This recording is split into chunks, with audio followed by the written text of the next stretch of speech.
desenvolver mentes positivas, que eu ouvi que uma ouvinte tinha escrito que não sobre tempo para pensamentos ruins, né?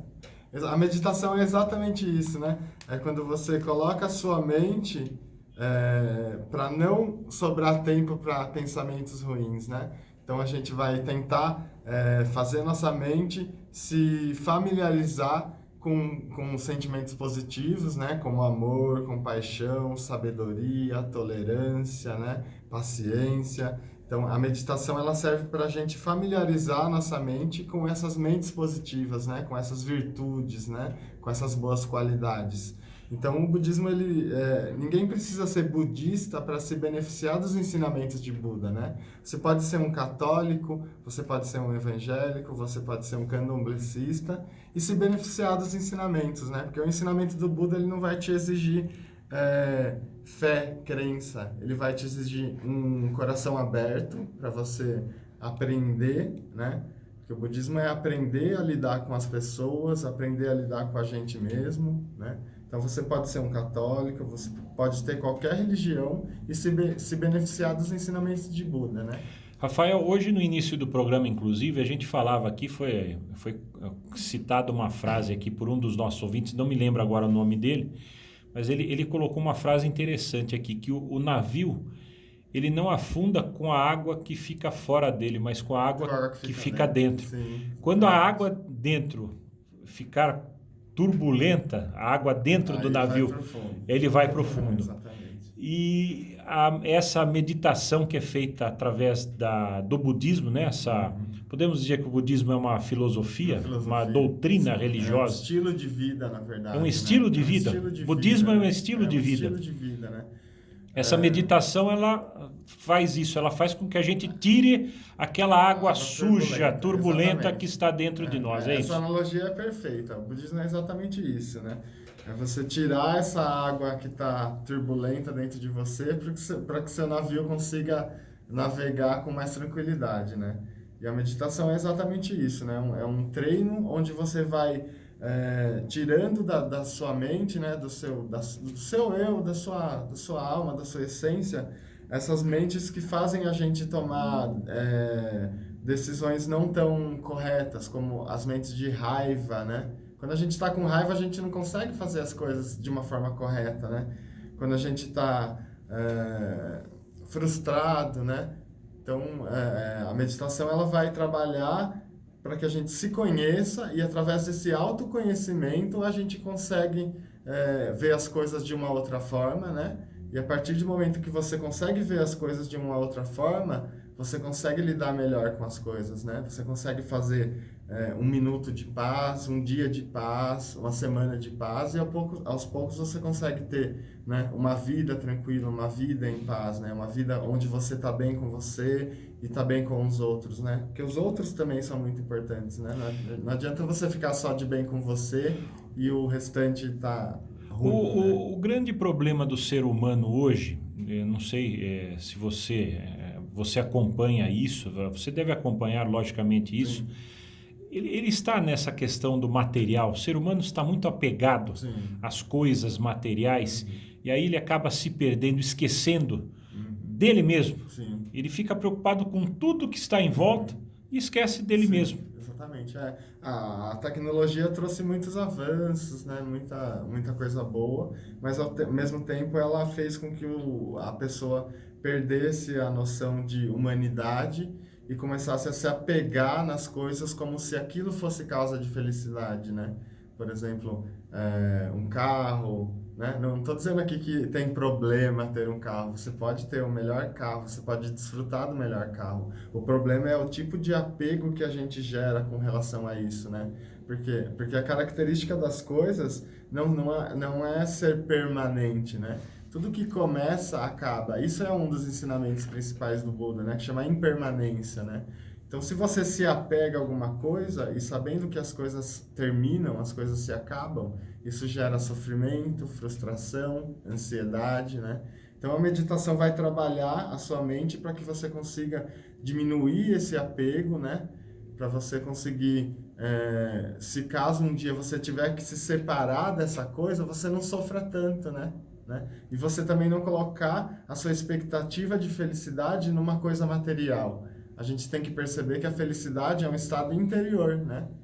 A felicidade está dentro da gente, né? Não tem nada que esteja fora que possa nos causar felicidade, né? Como é a prática do budismo? A pessoa que frequenta o budismo, ela vai o quê? A um templo, Sim. ela veste roupas diferentes, ela acende incensos. Eu queria explica um pouquinho para a gente, assim, só para desmistificar um pouquinho A prática do budismo, ela é bem simples, na verdade, né? Essas coisas que foram acrescentadas ao budismo depois, que é os rituais de queimar incenso, né? Acender velas, fazer oferendas, que representam a generosidade, foram sendo criadas depois da morte de Buda, né? O que Buda ensinou realmente foi exatamente só meditação, né? Então, você aprender a olhar para você mesmo para ser uma boa pessoa, né? Para conseguir lidar com as pessoas que estão ao seu entorno, né? Aprender a lidar com elas de uma forma não violenta, de uma forma tolerante, de uma forma pacífica, né?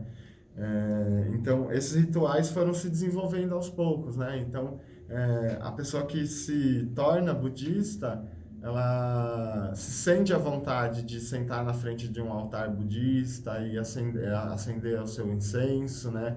Que representa a generosidade, né? Tudo que tem dentro do ritual budista representa uma virtude, né? Por exemplo, a vela simboliza a iluminação, né? Então, quando você vê esses objetos, a sua mente simplesmente se lembra daquelas virtudes, né? Não significa que a gente esteja oferecendo uma vela para Buda ou um incenso para Buda, né? Significa que quando a gente acende um incenso, a gente tem que lembrar da generosidade, né? Que todas as pessoas possam se beneficiar com isso, né? Então, os rituais são só meios, né? Para a gente desenvolver essas mentes positivas, né? Para ser budista não precisa nada disso, não precisa acender incenso, não precisa acender vela, não precisa ter altar, não precisa ter nada. Só precisa ter uma motivação de querer se tornar uma pessoa melhor, né? De querer controlar a sua mente, né? Não agir por impulso a tudo que te acontece, né? Que geralmente a gente é assim, qualquer coisa que acontece, a gente já age com raiva, por exemplo, né? A gente não tem aquele tempo de pensar, né? Como que eu vou reagir, né? A nossa vida é tão corrida, a gente não tem nem... a gente reage a reação automática, né? Então, com a meditação, a gente aprende a não reagir automaticamente a essas coisas, né? Quando alguém te maltrata, você não vai maltratar assim de cara já, né? A sua mente, ela vai ver que aquela pessoa que está te maltratando, ela também está passando mal, ela também está ruim, né? A mente dela também está negativa. Como querendo dizer, se você conseguir entender que quem está te maltratando está sendo maltratada ainda mais, você não sente absolutamente nada daquilo que está sendo... No começo você ainda vai querer matar a pessoa, né? Não, com certeza, né? Somos seres humanos de carne e osso, né? Carne, osso e espírito, mas temos a carne e o osso, não é isso? Mas com e o sangue correndo nas veias, né? Com o treinamento, né, da meditação, né, com aquela prática diária que você senta 5 minutinhos que seja, né, você consegue ter essa capacidade de não reagir dessa forma e perceber que a pessoa que te maltrata, às vezes ela está passando por um sofrimento muito pior, né? Então você não tem por que remaltratá-la, né? É lógico que é difícil isso, né? No começo... Uma palavra que é colocada em destaque dentro do budismo é o karma. E muita gente usa essa palavra assim à torto e direito, né? Direito, karma. Não, esse é o meu karma, porque meu karma é assim. O que é o karma realmente? E o que é o karma na visão budista? Então, o karma na visão budista, ele é um pouco diferente dessa visão que a gente tem de karma, assim, na nossa sociedade ocidental, né? Tipo, isso daqui é o meu karma, porque eu tô sofrendo muito, né? Como se fosse um peso, né? É meu karma, né? É como se fosse um peso que você tem que carregar ali. No budismo não é isso, né? O karma, ele é simplesmente ação e reação, né? É exatamente o que Jesus falou na Bíblia, né? O que você planta, você vai colher, né? Que tem no Novo Testamento. Então, o karma é exatamente isso. Se você planta coisas negativas, você vai colher uma hora ou outra, pode ser nessa vida ou pode ser em próximas, porque nós acreditamos em vidas, né, futuras e vidas passadas. O budismo acredita na ressurreição, na vida eterna. O budismo acredita no renascimento. Renascimento. O que seria o O renascimento? renascimento na verdade, o renascimento acontece a todo momento, né? O nosso corpo, por exemplo, as nossas células, o meu corpo de 10 minutos atrás já não é mais o meu corpo de 10 minutos de agora, do presente, né? As células já se renovaram, então tá tudo renascendo. Então, e a gente acredita que depois que a gente morre, a nossa essência, ela também renasce, né? Então ela pode renascer, né, novamente nesse reino, em outros reinos, né? Ah, perfeito. Há um renascimento também depois da morte física. Sim, depois a gente acredita mas que de um outro tipo de renascimento. Essa essência nossa, né, que você pode chamar comumente de alma, de espírito, né, que seria essa essência nossa, ela se transfere para outro renascimento, né, até que chega um momento que essa mente, né, essa essência atinge um grau que a gente chama de iluminação, que é o estado de Buda, né? Então, o Buda é um estado mental onde a gente está livre do sofrimento. Então, o objetivo do budismo é todo mundo se tornar Buda, né? Por isso que é diferente das demais religiões, né? O objetivo é a gente se tornar como o nosso mestre Buda, né? Se tornar uma pessoa cheia de tolerância, compaixão. É difícil, é muito difícil, é muito difícil. Mas a gente tenta, né? O importante é tentar. O budismo prega também que não haja extremos, né? Sim, sem extremos. Não haja extremos. É o caminho do meio, é o melhor caminho. Exatamente. Caminho do meio é o melhor caminho. Caminho do meio. Entre o extremo né, daquela coisa do prazer, né, e o extremo da dor, né? Existe um caminho que é entre esses dois, né? Um caminho que você consegue seguir e não é nem tanto sol, nem tanto lua, né? Aquele caminho onde você consegue ter um equilíbrio, né? Onde você está com os dois pés caminhando do mesmo lado, né? Esse é o caminho que leva a menos sofrimento e a mais prazer. Seria isso? A mais felicidade. Mais né? felicidade. A mais felicidade. E o Buda, ele ensinou isso numa parábola, né? Que ele viu uma pessoa, um músico ensinando a um discípulo, né? Ele estava falando que se esticasse a corda demais do instrumento, ela estourava. E se deixasse a corda frouxa demais, ele não tocava. Então tinha que ter um meio termo. Ele fez essa analogia com a corda musical. Com a corda musical para explicar que a nossa vida tem que ser assim, né? Também. A gente tem que ter um meio termo, né? Nem tanto... Nem tanto ao céu, nem tanto à terra. É isso. Então, o caminho do meio é o caminho que a gente pode trilhar e vai saber que a gente vai estar num bom caminho, né? Rafael, quem quiser conhecer mais sobre o budismo, praticar a meditação dentro do budismo, tem algum lugar aí onde você faz aí as suas...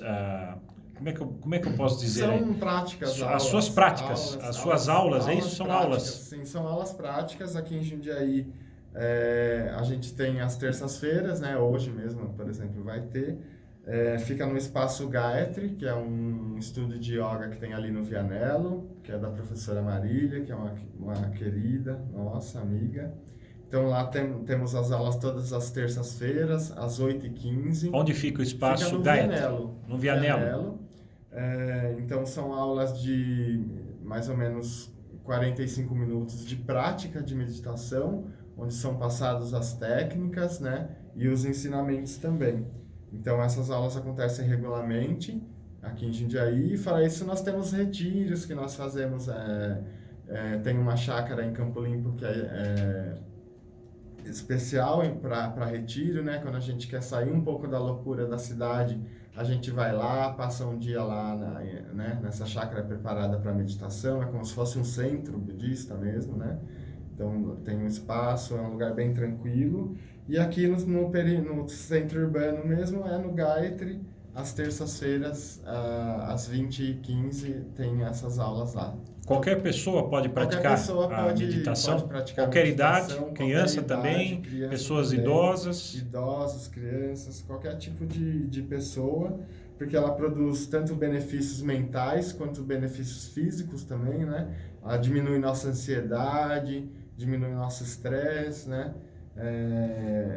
Aumenta a nossa imunidade, né? A prática da meditação respiratória aumenta a nossa qualidade de vida, a nossa concentração, e além de provocar os benefícios principais, né? Que é nos transformar interiormente, né? Fazer com que a gente se torne pessoas mais pacíficas, mais agradáveis, mais tolerantes, né? Então, quem quiser mais informações, tem um WhatsApp aqui, que é o 993185703. Repete, fala bem devagarzinho 11, aí para as pessoas anotarem aí. 99318 5703. Repetindo. 993185703. Esse é o WhatsApp do Rafael mesmo. Isso é o meu WhatsApp. Quem quiser mais informações sobre as aulas ou sobre meditação, ou que ficou com alguma dúvida de alguma coisa que eu falei aqui, pode ficar à vontade, adicionar lá, trocar ideia. Quiser vir meditar com a gente também, todos são muito bem-vindos, independente de religião. Não falamos sobre religião, né? Nós falamos sobre qualidade de vida, sobre paz interior, se tornar uma pessoa melhor e fazer com que as pessoas que estejam ao nosso redor também se tornem pessoas melhores, né? Rafael, muito obrigado. Um ótimo dia para você. Prazer tê-lo aqui novamente. Obrigado para todo mundo, todos os ouvintes também, que tenhamos uma semana de paz também. Muito obrigado. Rafael Vertuan, monge budista e também instrutor de meditação. Ele falou ao Jornalismo da Cidade.